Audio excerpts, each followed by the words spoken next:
I never thought I'd pull up to my own lake house on a Friday afternoon and catch 8 total strangers doing keg stands on my private dock. But that's exactly how it started. Before I even turned off my truck, the stench of cheap beer, sunscreen, and lake water hit me.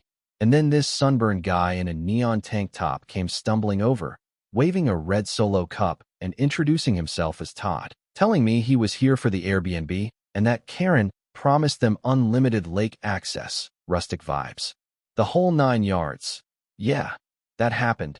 And the next thing I knew, this dude was puking right on my $15,000 kayak. Like it was nothing. Like this was his frat house, not my hard-earned escape from the world. I just stood there, phone in hand, dialing 911 because, sometimes that's all you can do when reality turns sideways. And as I waited for the sheriff, I kept thinking about how I'd bought this place in Pine Ridge Shores 3 years ago. The perfect retirement, or so I thought. 25 lakefront properties, all with these glossy promises of peace, $300 a month HOA dues, and supposedly respectful neighbors who wanted privacy as much as I did. But you know what no one tells you in the brochures? They never mention the Patricia Garrisons of the world, the kind of woman who makes you question your own sanity, who carries a tape measure in her purse and isn't afraid to use it on your lawn, your mailbox, your very sense of belonging. Patricia was the HOA president, twice divorced, pushing 53, bookkeeper by day, community tyrant by night. She fined my neighbor Harold $400 once for painting his mailbox eggshell white instead of the approved pearl white.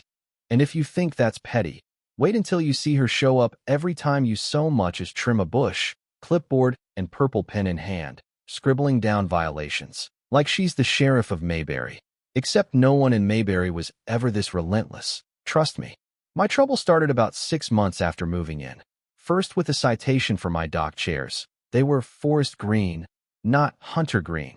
Then for my boat cover being the wrong shade of blue. Then she's measuring my decorative rocks and finding them 3 inches too close together. And every time, it's a note taped to my door, signed with that damn purple pen.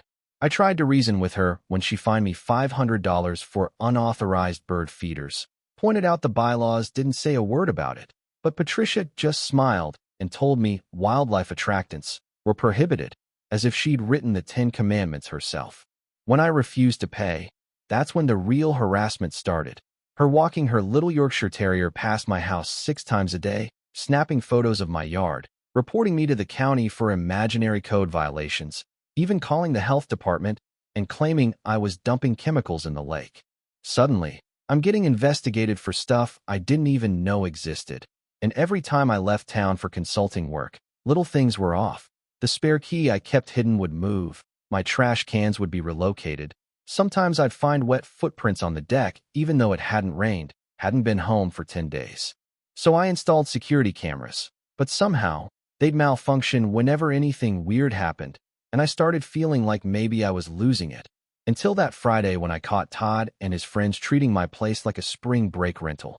When the sheriff finally got rid of them, Todd pulled up the booking on his phone, showed me he'd paid $350 for the week to something called Lakeside Luxury Rentals. And right there, clear as day, was my house, my boat, my kitchen, all up for grabs. Online, the host listed as PG Management LLC, and the email using Patricia's initials. Yeah, my blood ran cold. I called my old college buddy James, who's a lawyer, and together we started digging. Turns out, Patricia had been running a rental scam for more than 2 years, making fake LLCs, listing properties of owners who traveled or only visited seasonally. And she knew exactly when you were gone because, as HOA president, she had all your info, plus mandatory copies of everyone's keys for emergencies. But really, it was for her own little black market real estate empire. James and I found 47 separate rental listings on 6 different sites, all in Pine Ridge Shores. And Patricia was pulling in between $50 and $150 a night, sometimes more if it was a holiday weekend, making over $200,000 in 2 years, not a dime of it reported to the IRS. And she even left herself 5-star reviews, inventing stories about how Karen welcomed guests, gave them the tour, made sure everything was perfect, even though the real owners didn't have a clue. We started talking to other homeowners, like Richard Blackwood, this 78-year-old widower who found out his house was rented out 35 times while he was visiting his daughter in Oregon, and the Hendersons, whose vacation home hosted 3 bachelor parties and a wedding reception without their permission.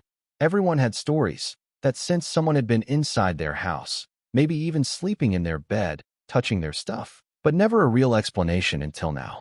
It all snowballed after that. The sheriff's department brought in the state attorney general, executed a warrant at Patricia's place, and found not just spreadsheets of every owner's travel schedule, but copies of all our keys, $60,000 in cash in her freezer, and her computer packed with hundreds of emails, fake lease agreements, and a full-on business plan to expand her operation to other HOAs nearby. She was even recruiting other presidents, planning to go regional with her scam. When she realized the walls were closing in, Patricia panicked, deleted rental listings, tried to smash her computer's hard drive with a hammer, called an emergency HOA meeting to accuse me of being a troublemaker, and even claimed I was renting my own house out, trying to frame her. She painted herself as the victim, the only one trying to protect property values. But by then, cops had already interviewed renters who picked her out of a photo lineup as the one who gave them the keys, sometimes even gave the personal tour. The big moment came at the next HOA meeting. Patricia, standing up, pushing some new regulation about security cameras. And that's when the feds walked in, warrant in hand, reading her the charges: wire fraud, identity theft, tax evasion, illegal rentals. She tried to tell them it was all a mistake, screamed that we were ruining her life. But they cuffed her right there in front of everyone. And you should have seen the look on her face when they read out the full list of charges. The trial lasted 3 weeks. Prosecutors had mountains of evidence, security footage of Patricia sneaking into my place with cleaning supplies, testimony from 43 different renters, bank statements showing her hiding money through shell companies. And when Patricia finally took the stand, she insisted she was just helping the community, keeping homes from being empty targets for burglars. Her lawyer tried to claim she had verbal permission from the owners, but couldn't produce a single witness, not even a phony email. Yeah. Let that sink in. The jury took less than 2 hours, guilty on all 27 counts. During sentencing, 3 of the victims spoke. Richard broke down crying about his late wife's jewelry being handled by strangers. The Hendersons talked about finding bachelor party leftovers in their master bedroom.